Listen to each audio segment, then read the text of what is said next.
हाथ छोड़ मेरा। मुझसे पूछ के अपना घर छोड़ा था क्या जो यहाँ पे आ गई? दफा हो जाए यहाँ से, मुझे अपने घर में और कोई ड्रामा नहीं चाहिए। Get out.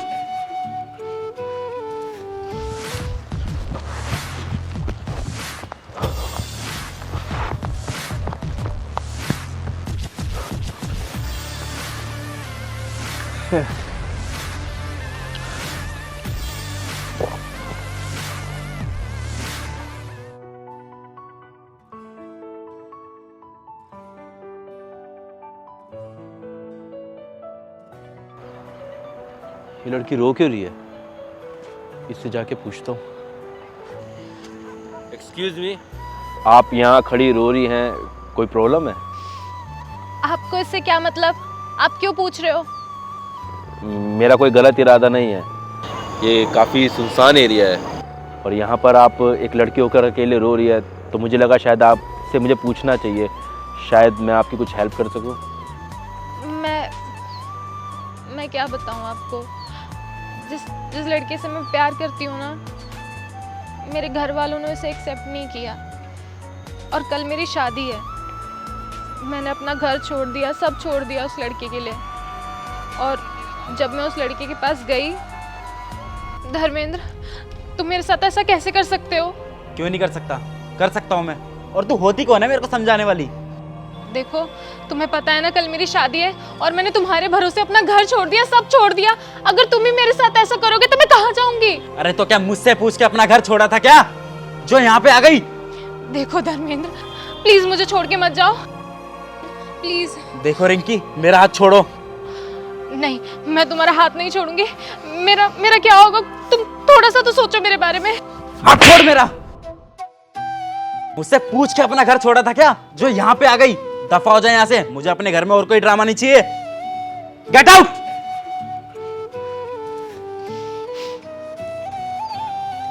उस लड़के ने मुझे एक्सेप्ट करने से मना कर दिया। मुझे कुछ समझ नहीं आ रहा कि मैं क्या करूं।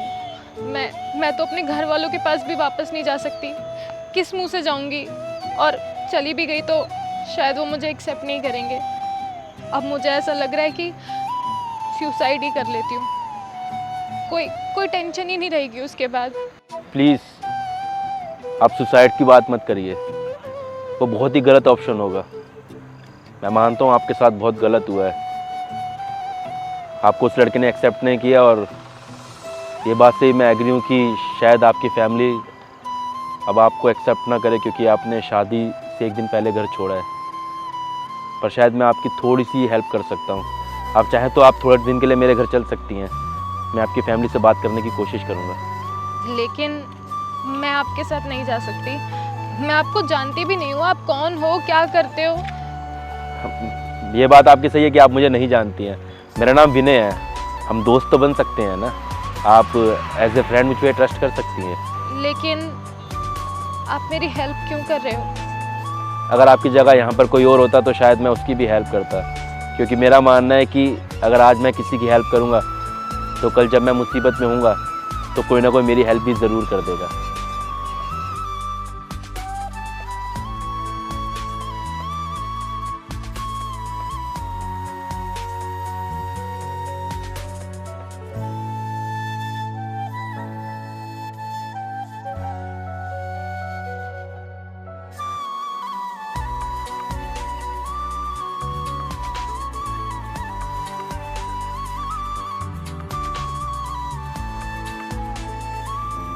विनय फिर रिंकी को अपने घर ले आया। रिंकी घर आ तो गई थी, लेकिन अभी भी रिंकी उदास ही रहती थी, जैसे कुछ टूट गया था उसके अंदर। पर विनय कोशिश कर रहा था उसे नॉर्मल करने की, उससे बातचीत कर रहा था, उसे हंसी मजाक करता था और धीरे धीरे विनय की बातों का असर हो भी रहा था। रिंकी धीरे धीरे नॉर्मल होने भी लगी थी। विनय और रिंकी एक दूसरे के करीब आने लगे थे। रिंकी कहीं ना कहीं विनय को अब लाइक करने लगी थी और विनय भी अब रिंकी से प्यार करने लगा था और धीरे धीरे दोनों ने एक दूसरे को एक्सेप्ट कर लिया।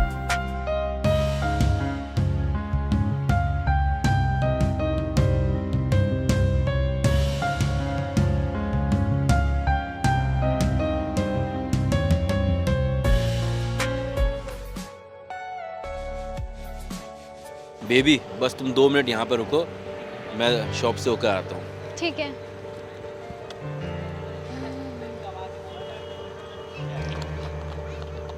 कितने का है भैया ये?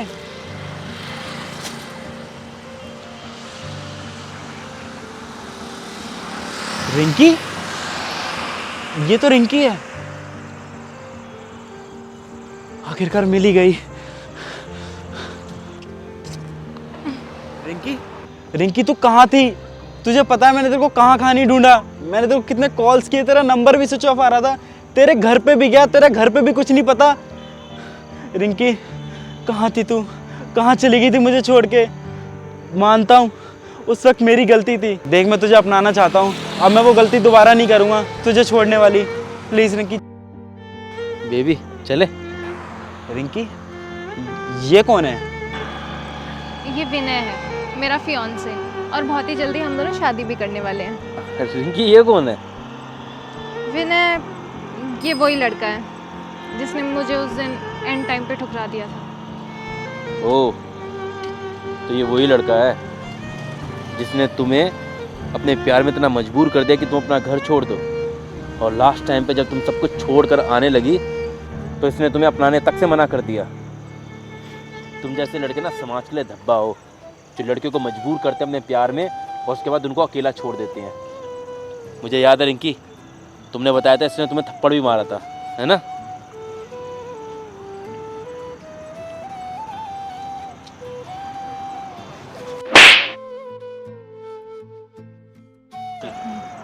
रिंकी, चला जा यहाँ से, इससे पहले मार मार के तुझे मैं अधमरा कर दूं।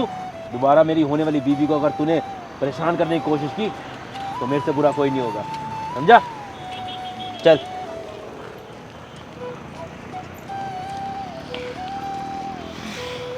दोस्तों, अक्सर ऐसा होता है कि कुछ लड़के लड़कियों को अपने प्यार के झांसे में फंसाते हैं और लड़की को इतना मजबूर कर देते हैं कि वो अपना घर तक छोड़ने के लिए तैयार हो जाती है, और फिर लास्ट टाइम पे वो लड़के उन लड़कियों को छोड़ देते हैं। या कुछ लड़कियां ऐसी होती है, मैं ये नहीं कहूँगा कि ये एक तरफ होता है, ये लड़के लड़कियां दोनों इस टाइप के होते हैं।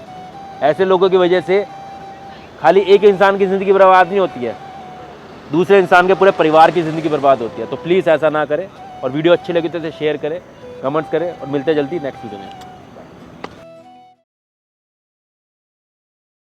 अरे क्या हो तुम लोग, हरामखोरी की हद मचा रखे तुम लोगों ने।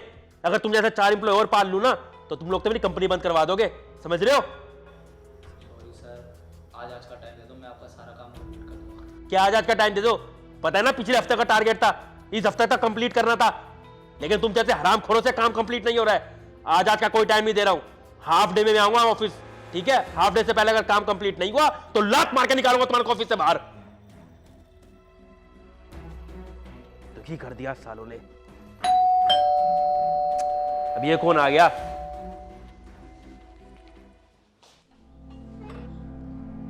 हाँ, क्या काम है? वो सर आपने बुलाया था टोटी ठीक करने के लिए। अच्छा, प्लम्बर हो तुम? हाँ जी सर। अबे तू पागल आगल है क्या? टाइम से नहीं आ सकता? ये कोई टाइम है आने का? कब बुलाया था तेरे को, याद है? पिछले 1 घंटे से तेरा वेट करो मैं अंदर। सॉरी सर, कुछ पर्सनल प्रॉब्लम की वजह से थोड़ा लेट हो गया। अब टाइम बर्बाद मत कर, चल ठीक कर जल्दी से उसे। आ जा।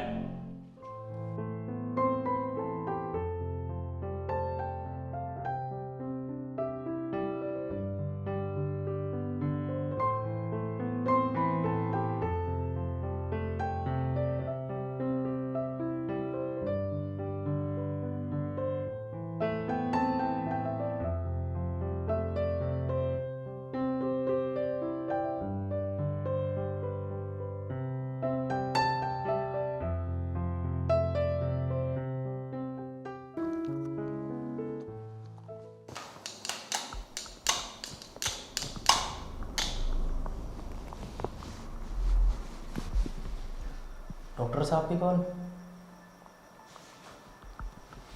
हाँ जी डॉक्टर साहब। तुम्हारे भाई की तबीयत बहुत ज़्यादा ख़राब हो गई है, क्या? तो तुम जल्दी से जल्दी 2 लाख रुपए का इंतजाम कर लो। सर 2 लाख रुपए मैं कहाँ से लेके आऊँगा?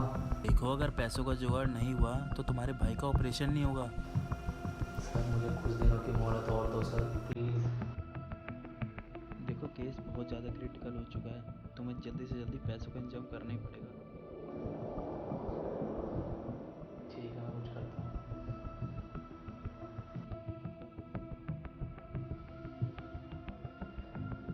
कहाँ से लाऊंगा 2 लाख रुपए?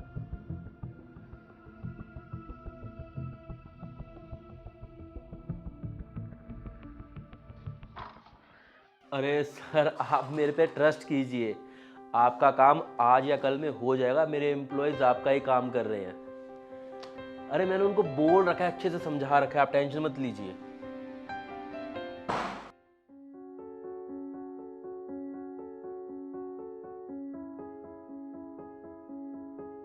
रुक रोशन, ये क्या कर रहा है तू?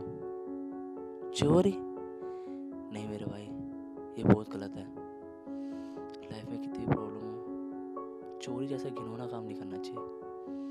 नहीं, मैं चोरी नहीं करूँगा, नहीं करूँगा चोरी। सर, काम हो गया। बैठो। फिटिंग वगैरह ठीक से कर दी ना? हाँ जी सर, सब अच्छे से कर दिया है। वो सर, मेरी पेमेंट। पेमेंट? एक मिनट रिंकी, ऊपर जाने से पहले ना यार एक काम करो, मेरा पर्स दे दो, बेड के ऊपर रखा हुआ है।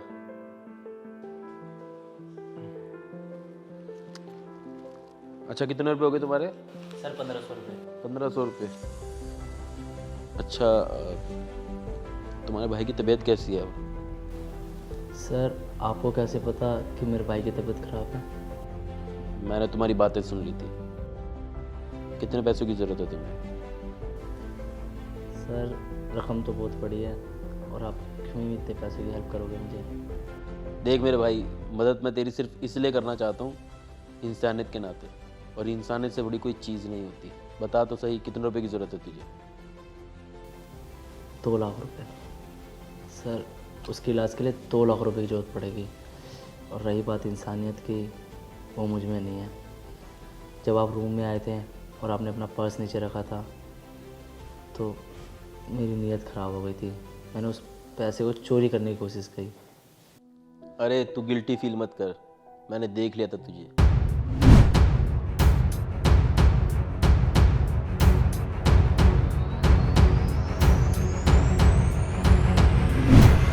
और तेरी इस ईमानदारी पे मैं फ़िदा हो गया हूँ। तू चाहता तो मेरे पर्स से पैसे निकाल सकता था, मेरे ऑफिस के बैग में ही पैसे रखे थे काफ़ी सारे, तो उसमें से भी निकाल सकता था। पता है, मुझे तेरी यही खासियत अच्छी लगी कि तूने ऐसे मुश्किल समय में भी ना अपनी ईमानदारी नहीं खोने दी। तेरे अंदर इंसानियत और खुददारी बची हुई थी। ऐसा होता है, इंसान जब मुश्किल हालात में फंसता है ना, तो वो गलत राह पे चल पड़ता है, चोरी करने लगता है या फिर उल्टे सीधे काम करने लगता है, क्योंकि उसको पैसों की ज़रूरत होती है अपने परिवार के लिए। और ऐसे समय पे अपनी नीयत को बचा के रखना बहुत मुश्किल होता है, और तूने ये सब करके दिखाया है। तेरी इसी ईमानदारी की वजह से मैं बहुत ज़्यादा खुश हूँ।